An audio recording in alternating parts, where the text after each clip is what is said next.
We are here with Ben Humble Muresan.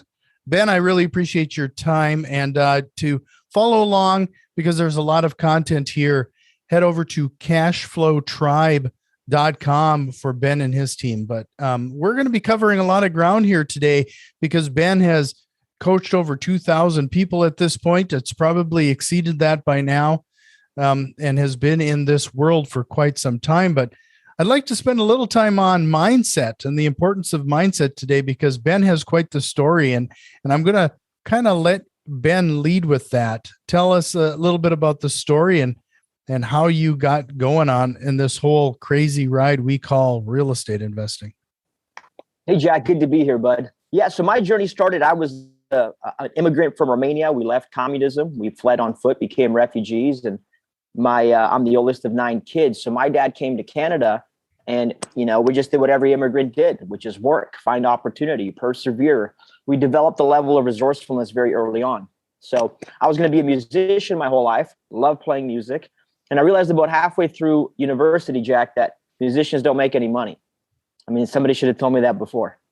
So I ended up dropping out, and I said, what can I do to make money? And I did the only thing that I knew how to do well, which was clean. Every immigrant knows how to clean. We have part-time jobs cleaning as we grow up. So I started a cleaning service, and I was working every night trying to figure out what I could do during the day to generate some cash and get back to music on my own terms versus having to be a high school teacher.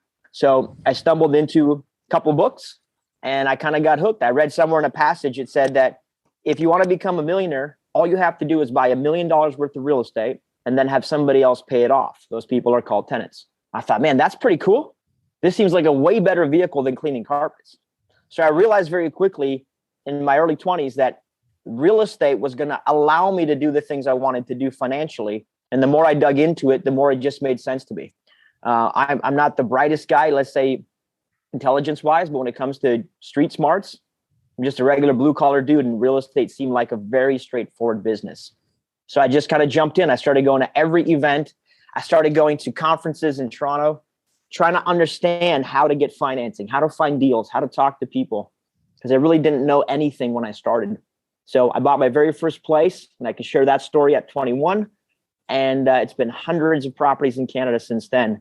And it's led me ultimately to the life where you see me now, traveling, living and building things out of passion, playing music. And real estate has served its purpose for me, which is to be a vehicle of growth. And it's been a wild ride for the last 15 years. Yeah, you've kind of leaned into this concept a little bit. A lot of us will get into real estate investing, but in the end, we've kind of created ourselves another job, if you will. And I hate to say that 3-letter word, but I mean, that's the fact of it. But I mean, you're just coming off of a month at this resort that you're at here right now. Yeah, so I've been traveling actually for about a year and a couple of months at this point. So just before the pandemic hit, I had made a plan 15 years ago that at a certain age, I was going to travel and just, move everything I was doing virtually somehow. So in having that very strict intention in my mind, I was seeking out mentors and information and people that could help me make that happen. So for the last few years, I've been looking for mentors, hiring mentors, paying for mentors. I've spent probably well in excess of $350,000 on mentorships. And what happened was in the middle of the pandemic, my hopes and dreams completely accelerated because everything went digital in Canada. So what I've learned through these mentorships and through these very intentional relationships that I've created was there are multiple ways of doing something. How you do the how is just as important as what you do. And what I mean by that is this. You could spend 10 hours a day running around trying to do real estate, becoming a deal junkie, becoming addicted to work, and alienating everything else in your life, including your passions, your friends, and your fitness. Or you can just learn how to do this better, be extremely results driven, get very focused when you have to, and you can work 1 hour a day in alignment to what you're trying to achieve versus grinding 10 hours a day. And that only comes from evolution. If you're willing to evolve your thinking and consistently push on there has to be a better way, you'll find that answer. But if you just become a deal junkie and start treating real estate like an idol, well, then I believe you become a slave to the game And then it's no different than any other job you can have. So it is very much an intentional, conditioned mind that allows me today to travel. The team still grows. We do deals every day, and we have an education business. And I've understood that the game of business is the same across the board, whether real estate is the vehicle or it's selling cups or telephones or another widget. So my big premise to most people, especially when they're starting, is decide to be in business, not real estate. Real estate just happens to be your inventory. And if you treat it that way, you don't idolize it and you don't fall in love with real estate. It's simply here to serve us a purpose, which is to create profit and help us get to what we actually want to do. So I just think beyond the real estate, Jack. No, that's a really interesting mentality. And frankly, I don't have a lot of people that come on the show to talk about this. We go down the road. If you listen to a lot of the other mindset oriented people, it's almost as if we romanticize the whole concept of the grind and the hustle, and the concept of this focus over grinding is hitting all of our listeners here pretty hard. Well, let me keep hitting on you then. So nobody woke up when they were 5, 6, 7 years old and dreamt about grinding. Nobody woke up wanting to just work for the sake of working. What happens though, and I'm not a mindset mentor, I'm a purpose-driven person, and I mentor people out of purpose. So my very first thing is, what are you on this planet to do? Are you on this planet to be a worker? Are you on this planet to simply accumulate? We become what we seek. And when all we seek is more, we just become a person who seeks more. It's as simple as that. So when you get started in real estate, you get passionate and it's awesome and it's a vehicle. Slowly and slowly, you have to alienate other things to get focused, which is natural. But as you alienate, you start attaching to something. So what happens is at some point, your identity starts to shift and you start saying, hey, who are you? I'm Ben. What do you do? I'm a real estate guy. You literally become the thing that you're pursuing and you sacrifice your identity in the process. And the reason I'm saying this to you is because I spent 5 to 6 years chasing an identity that wasn't mine. And I had to go through a version of a midlife crisis at 30 to reclaim who I was, because I was so obsessed with being the real estate guy, doing the next deal, doing the next thing. When people are so obsessed with grinding, which is why I don't agree with this narrative, there is a season of focus. There is a season for planting seeds, for harvesting, and for cultivating. There is no perpetual season of just more work. That to me is the opposite of progress. That is busyness. So if you haven't figured out how to create a real business out of real estate in 5 years or 10 years, you don't have a real business. You just have a job that you're able to leverage. No different than you being able to borrow money and go to your place of employment and leverage other people in process. So my big push to people is, if you fall in love with real estate and you worship it like an idol, you will never fall from under its spell. I'm here to live my life. Real estate serves me. I believe in building businesses that are purpose-centric, that serve you, that drive a profit, and that employ people. And I have the privilege of employing many people in real estate. The reason why I was able to do hundreds of deals in Canada, and most people did a couple deals, is because they fell in love with it. They were far too attached emotionally, and that meant they couldn't make logical, data-driven decisions. Every decision, especially with real estate, people make out of drastic emotion. And they fall in love. They force this narrative on themselves. So I guess my point is simple. Get out of love with real estate, treat it like a business. You'll grow it based on merit, and you can still have your passion. But I do not agree with losing your identity and leaving it lost. This whole thing, like Gary Vee says, just punt your 20s. What do you mean punt your 20s? You're assuming that you're going to make it to 40, 50, 60, 70 with everything that happens in the world. I come from a communist country. I have a very real understanding of how the world works, with oppression, with rules, with bureaucracy. So I'm not waiting 30 years before I live my life. That doesn't make sense to me. So I'm 36. I've been on the road for 2 years. This is life. And I think it's real simple. If you decide that this is how I do life, the business will adopt and adapt to you.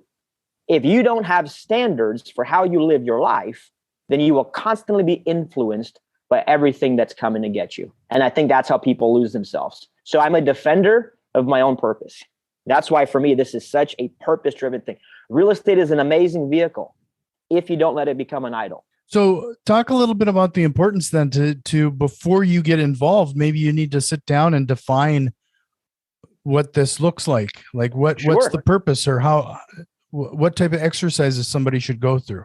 Yeah, the very first thing I do with people is I sit down and have a very open conversation of why they're doing this in the first place. And I will get the same series of answers, which are all a version of lies, until I ask enough times where I finally start to get the truth. See, people live in auto-responding conversations. So they've been conditioned to say, hey, how are you? As they're walking by somebody, and they haven't stopped to listen for the answer.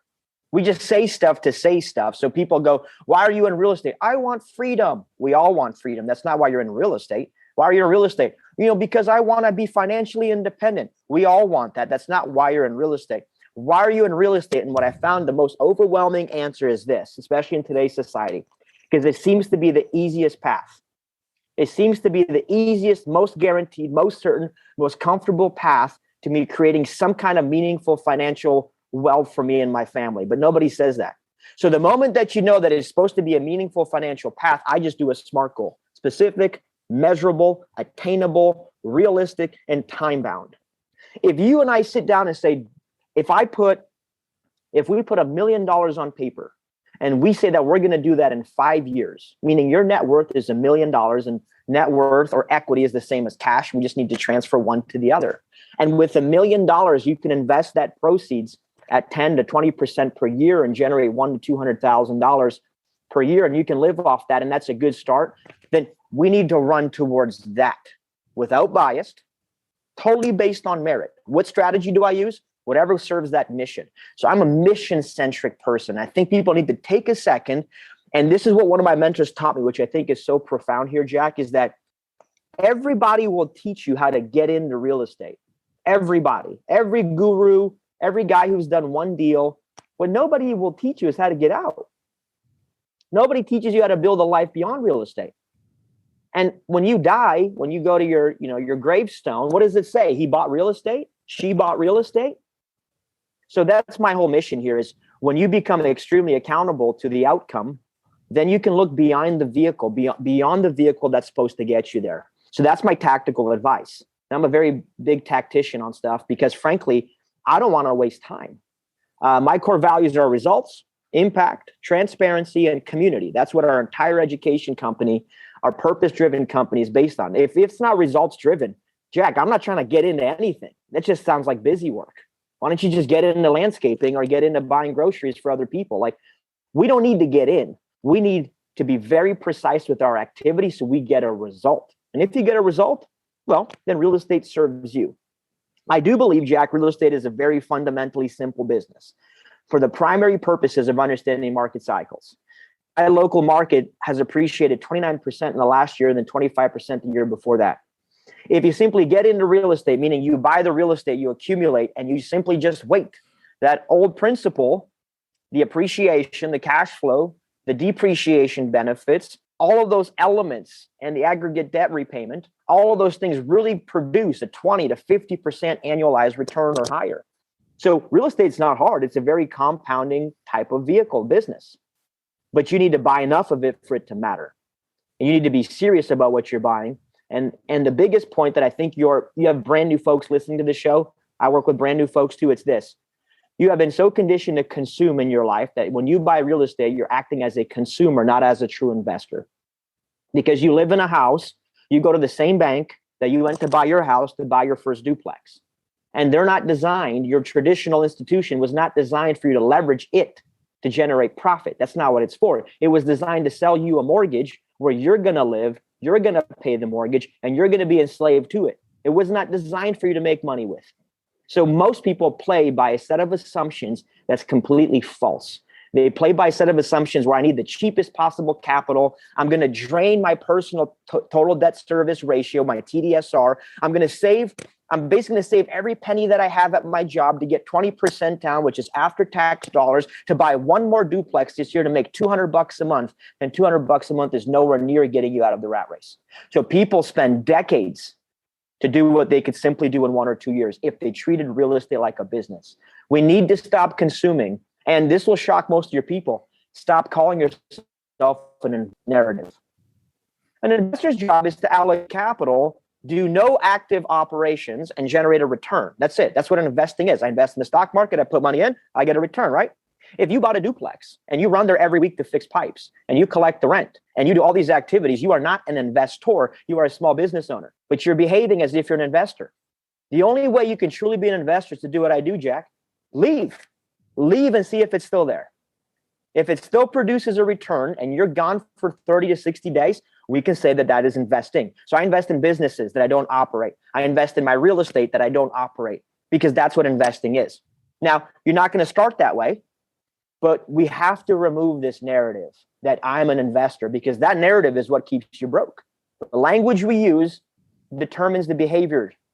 And when people go, I'm an investor, but you're behaving like a small business owner and you care about the fundamentals of real estate, but you're clueless about the fundamentals of business. So this is the answer. This is the only viable answer I have for you, Jack, because everybody has limited resources. And you're trying to squeeze as much juice out of that lemon as you can in the pursuit of your real estate goals. And at some point, you got to realize there's no more to squeeze. You either leverage capital, you either treat it like a business, you either do marketing, you do operations, you do sales, or you're just fooling yourself and you're going to literally take decades to do what I'm going to do in 2 or 3 years. And that's the only thing I can help you get back is time. That's it. That's the only thing I can't salvage from you. So to me, I do it out of almost a desperate plea with people, like, there is a better way. I promise you there's a better way. I spent hundreds of thousands. I spent years grinding. I spent years hustling. I spent years in all these stupid adjectives that we glorify, these verbs that don't mean much other than just sacrificing your mental health. And there is a better way, but you're going to have to get very serious about the outcome. If it's a hobby, Jack, it's a hobby. Great. But then don't expect financial freedom or ever have your time back. Because I know people that are well into their retirement and still trying to figure this out. And they've been doing it for 30 years. So that, you see, I'm a very narrow view on this. And I hope the reason I bring this up is because I just hope that it reaches somebody listening who goes, okay, I had somebody who, shined the light on this for me. And that's the reason I do a lot of these shows. I just want to shine the light. Simple as that.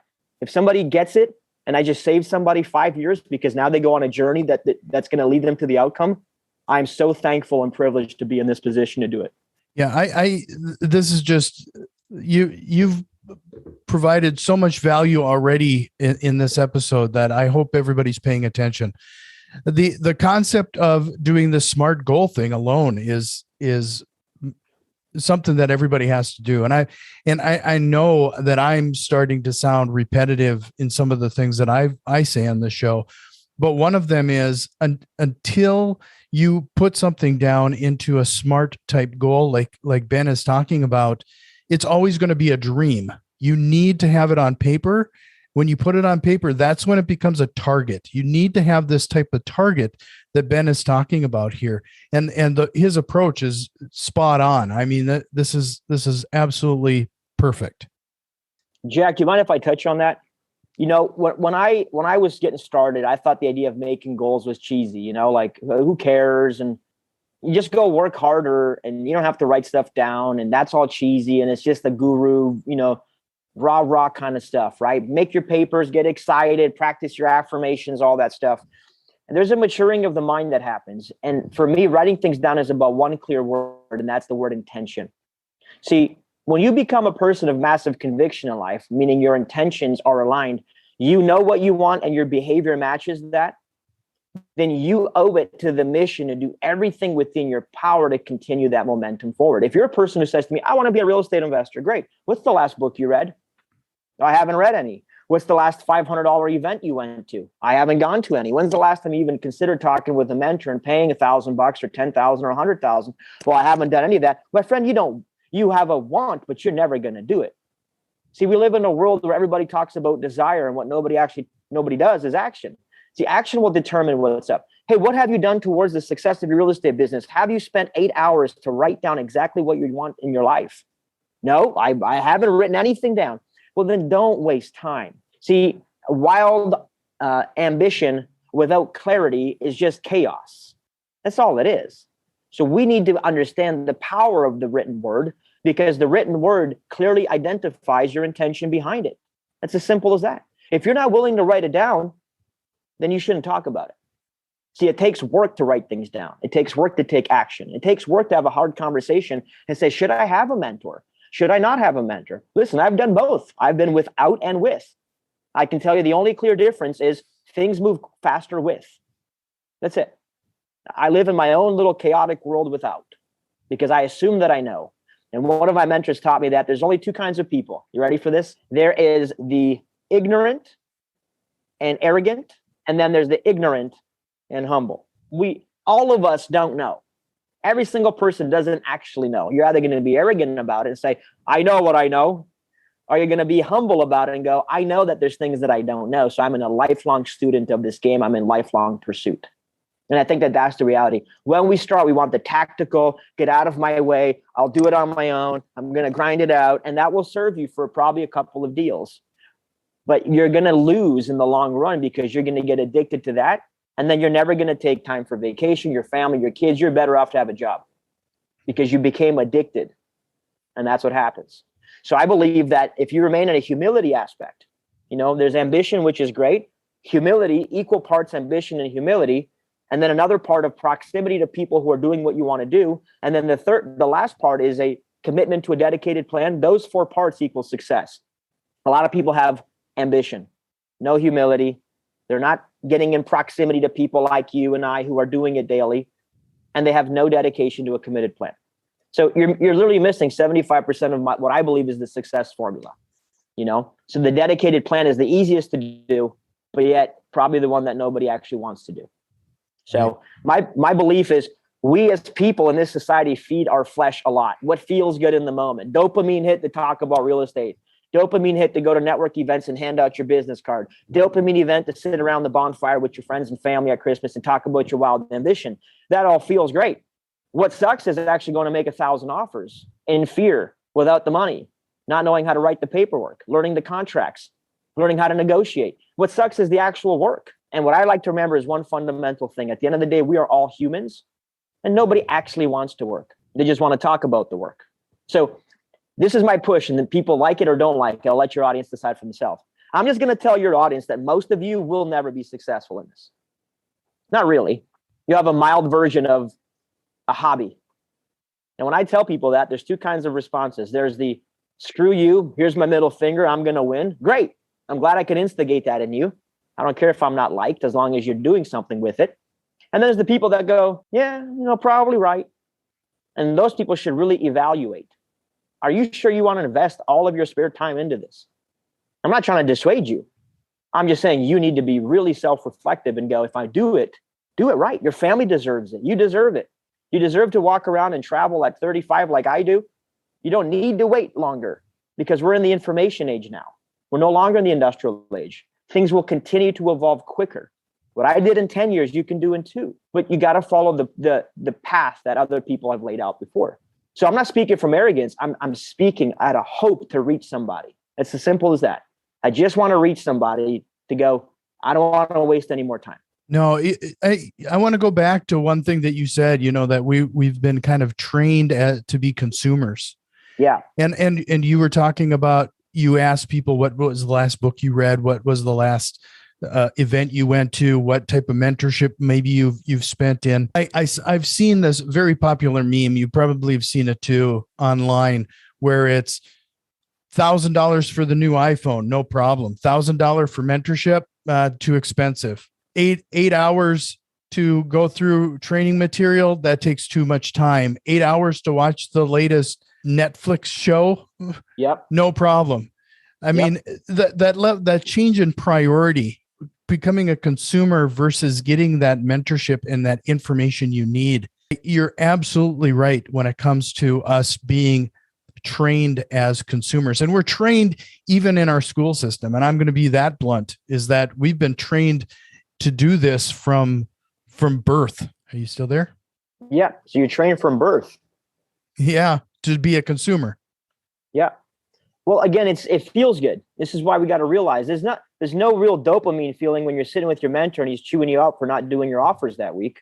There's no dopamine. There's just dopamine to go and spend your money, and I like the thought where, I'm in a blue collar city. So there's a guy who buys a car for 50 grand so that he can drive it home and drive it back to work for the next 5 years. So he can make just enough money to buy another car 5 years later for another 50 grand. Right. And to me, that's pretty eye-opening. That's just kind of how we are. We're looking for things to distract us from things that are hard. See, I believe we are becoming unresourceful people. We have Google, so we have no reason to know math, right? And the thing that I believe immigrants have that other people just don't have is the internal resourcefulness required to figure things out that are not easily figured out. My dad didn't know what to do when he came here in 1991 and figure out paperwork and speak a new language and do this stuff and find a job. But that's just what he does. And you can train yourself to be resourceful if you have a good enough reason to do so. So I think, Jack, people treat real estate investing like it's some proven thing. If I just get some real estate, then everything is proven and hunky-dory. Well, if you start looking at it like business and realizing that most people will actually fail, they'll give up in a hard market, they'll walk away when it's tough, then you have to start applying a little bit more critical pressure on yourself to go, I need to take this seriously. But I agree with you. We're going to consume something. The question I have for you is this. I'm going to consume coaching or consume Netflix or consume other things, but what do I get to create as a result? See, when you're going to consume somebody else's coaching, you're being influenced by that person. We need influence in our life. We need to be influenced by people that are influential in the right activities. But if I consume Netflix all day, I don't get to produce anything as a result of that. There's nothing I can manifest in the real world from Netflix. If I consume YouTube videos or if I go get a mentor, I go to an event, I'm still consuming something, but that level of influence can instigate in me a new level of creation. I can go buy a new property. I can go and do something. I can go get my body active and get in shape.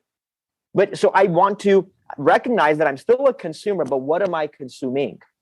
And when you start filling your cup with things that are process and creativity driven that you can take and do something with, your life just becomes exponentially better. Because I don't think, Jack, anybody actually wants to sit on the beach for 15 hours a day for 15 years when they retire. I think people don't want to be that dormant. I think they want to go to the beach when they want to, and then they want to go home and do something fun. They want to go create a little thing, build a little thing, little side hobby, little whatever. What they don't want is the anxiety and the pressure of the rest of the world that's only financially driven. So here's my thought for your audience. When you create a business, you have a path that most people don't understand, which is you get to become rich, then you can become wealthy. Becoming rich is really about you being able to 2 or 3x your monthly living expenses to the point where you have bought back 8 hours of your day, you've bought back all your mental bandwidth, and now you've got the mental fortitude and the resources to go and build something new. Then you can become truly wealthy. But a lot of people, they pursue wealth. So they like these little drips, these little annuities of cash flow that they get. And the problem is they live cash flow poor, really. And even many people, especially in Canada, are equity rich. So I have met millionaires in net worth who behave as though they're broke.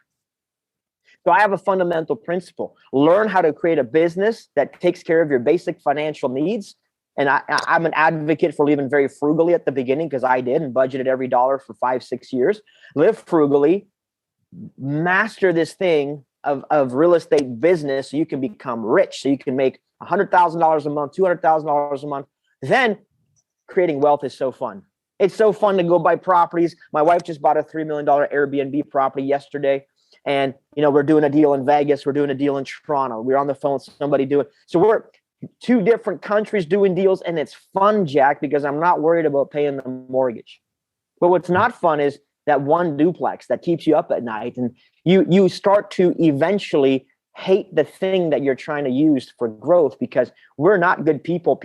You have a tenant, you'll learn very quickly how to deal with people. You flip houses, you'll learn very quickly about economics. See, we have these lessons that we don't actually understand because we haven't been educated, but yet we're going to learn them all the hard way. And there's a level of resiliency that comes from that, but you're going to keep feeling the same pain over and over again until you've learned the lessons. That's how it was described to me. And I think that's so profound. So I agree with you, man. I think what are you consuming is just as important as the fact that you are consuming. And if you're going to consume, what are you going to do with it? Because most people, I can tell you this, and this is very hard for an educator to say, I have great courses. And everything you could possibly need to know about real estate investing is on the internet for free. Literally everything you could need to know. So why is there so many people who watch YouTube all day and never buy real estate? It's because the information isn't the problem. Courses aren't the problem. We as people are uninspired. We as people see a little bit of an issue and we see a mountain where it's just a molehill. We as people are afraid of everything under the sun. Fear of loss, fear of growth, fear of rejection. And we're living in this really amazing first world economy, but we have, third world mental poverty many times. We're still saving money. Go ahead, hit me. No, I was going to say, what you were talking about, doing the SMART goals. I mean, as people, we are again wired to, we will react to pain before we will ever chase pleasure. That's right. And until you start to identify and define what brings you joy or your why or what have you, whatever Ben is talking about here, until you have enough there to overwhelm and break through that wall, you're going to be in this analysis paralysis and never take any action. Yeah. A lot of people regurgitate stuff from Jim Rohn and things they've heard over the years. They come on these podcast shows and they just spit out the same stuff that they've heard. I like to really think about those statements and formulate my own opinion. So the whole concept of be, do, have, you have to become something first and then do the activity and then you'll have the result. All of that is predicated on you actually having the courage to be. So if you're not going to become, if you're not going to take the time to put your body, your mind, your spirit through a level of scrutiny and a level of development and conditioning, which most people aren't going to do anyways, then it actually doesn't work. It's not a really workable model for most people. A be, do, have is for a resourceful person like me who says, I'm going to do whatever it takes. I'm going to be whoever it takes. And then I'm going to have what nobody else has. But you got to start with that level of conviction. And most people do not. What most people truly want and what they truly need is the permission. People are living in this society where nobody's telling you to go and make it happen. You need a level of, we have such low confidence in new things that we don't even get started. We talk about it. We play so small. Most people in this real estate thing play just hard enough not to lose, but never hard enough to win. So this is why you need proximity. Most people just don't have that level of emotional resiliency. We're very immature emotional creatures, especially these days. We get offended by everything that hits us. We see stuff and we have to have an opinion. Nobody gives a shit, man. Do the thing or don't do the thing, right? I have that old school mentality. So if you have the level of conditioning, you're likely to win. But if you don't, you got to realize this is not a game for weak people. This is not a game for people that are waiting for things to happen, the perfect market, the perfect moment. You've been waiting for perfect so long, you literally missed the best market we've had in probably a century. I mean, the last 12 years has been incredible. Just an incredible run. So we have to wake up and go, the market isn't the problem. It's not external. The resources aren't a problem. That's not the issue. It's literally all up here. You either don't want it bad enough or you're too afraid to go get it. And you got to be willing to encounter those truths. I call my personal foundational rules. So I just think we need to read these books, but we need to ask ourselves, what does this mean? Am I the kind of creature that is willing to be somebody different? And if you're not willing to be, well, then don't worry about the do and the have. So my philosophy is a little simpler. My philosophy is just do first. I don't feel like it doesn't matter. Just do it, man. I don't feel like looking at houses. I'm not the kind of person that's resourceful. You can literally change that right now by moving your body, right? I used to be fat and overweight, and then I just started going to the gym. I didn't feel like doing it. I wasn't the kind of person that went to a gym. I wasn't the kind of person that was fit. I just started going to the damn gym. And as I'm doing, then I start becoming, so to me, the evolutionary process is a little bit backwards. So what you need, most people listen to this call, I love you, but you just need a kick in the ass. That's it.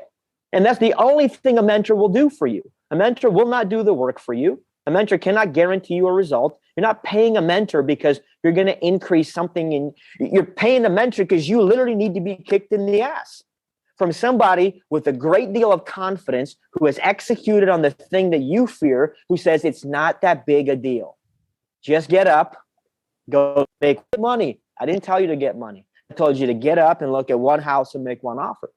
Then we'll figure out money. Then we'll figure out how to do the closing. Then we'll figure out how to do the rehab. But we take this convoluted thing and we create these narratives and stories and we create these massive roadblocks before we ever get started. So Jack, that's the nicest way of me saying, like, I used to watch Maury as a kid and they had that big old army sergeant guy that would come on, those bad kids. And my son, Jimmy, he stole cookies or some stupid thing. And, this guy's like, hey, don't steal cookies. And that dude's supposed to whip him back into shape. Well, I think we need to become a little bit less sensitive to everything and just be willing to get our ass kicked a little bit.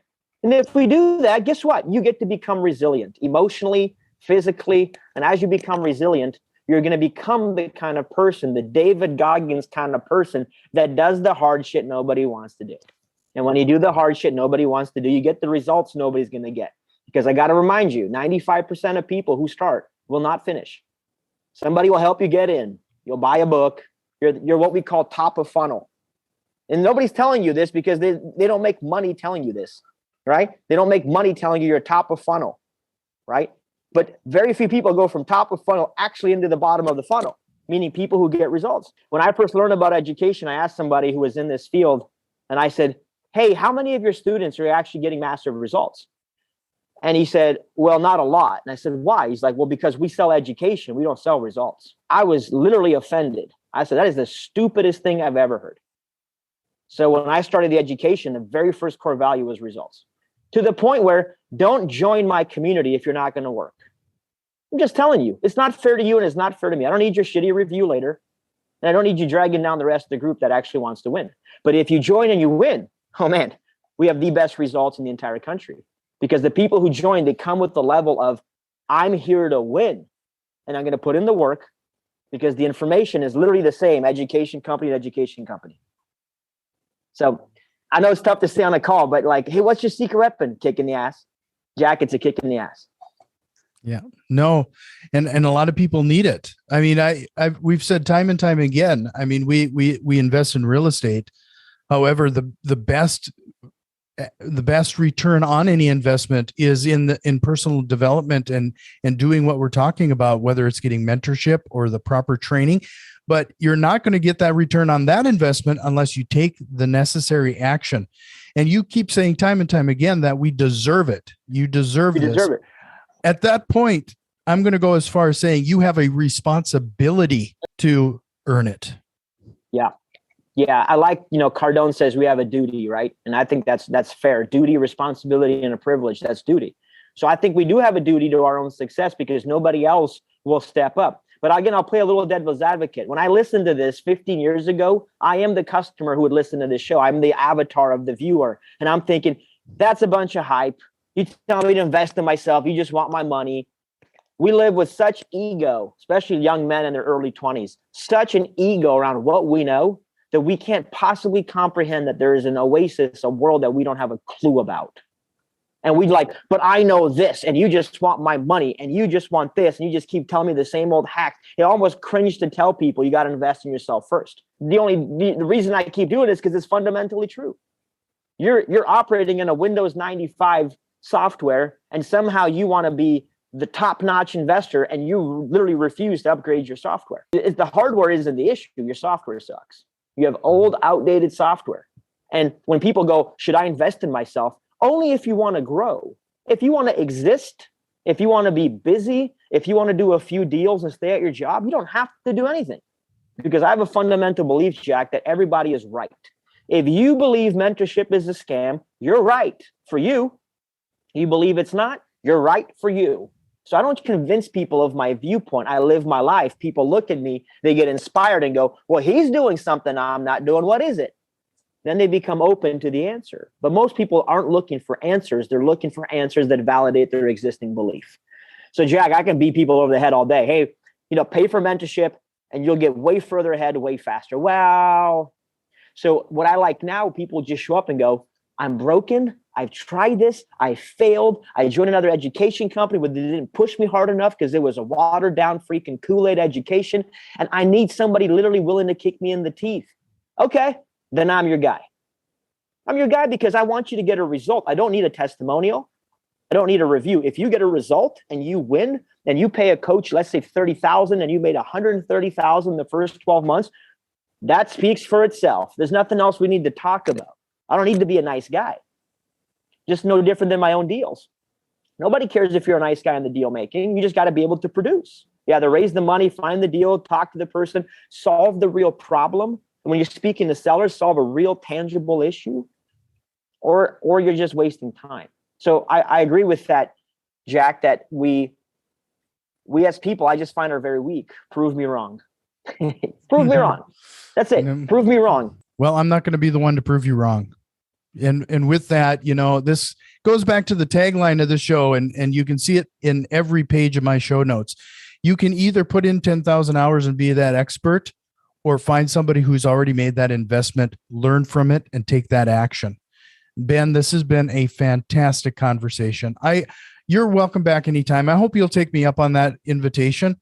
And but before I let you go, is there a question or a concept you wished we would have covered here today? I like to be very tactical, Jack. So I like to leave everybody with one kind of tactical step because, mindset is great, but I believe in activating people, not just motivating people. So if I'm going to activate the audience, and activation is both the message and the heart and the action and get you going, I would say this: tomorrow, before tomorrow, whatever time it is when you listen to this, before 24 hours is up, really sit down and create for yourself a basic one-page, I want this. If you live in I want this, then you'll figure out what you have to do to get there. So I would just encourage people, sit down, write it down, and take one piece of action towards it. Reach out to somebody on social media who is doing what you want to do in your city and just go, hey, I want to do what you're doing. What do I need to do to hang out with you? And if they don't do coaching or mentorship, then they'll direct you to somebody else who does. But I just want people in your audience to write one thing down and just speak up. If you take that very first step, friends, you'll find out that it's really not as scary as it seems. And you'll find yourself literally moving forward in momentum before you realize it. So great conversation, Jack. Thank you so much for having me here. And I'm encouraged to see your audience continue to grow. And I appreciate you for sharing the good news. Well, I appreciate your time. Again, it's cashflowtribe.com, cashflowtribe.com. I'll make sure to have that link in the show notes. And come on, guys, if this episode hasn't done anything, it's going to be me giving you this call to action. There was a ton of value in this episode, thanks to Ben. I want you to take a moment and forward this episode to one other person who's trying to get into real estate investing. If this episode doesn't motivate them to take some action, I don't know what will. Ben, I really appreciate it. Thank you so much again.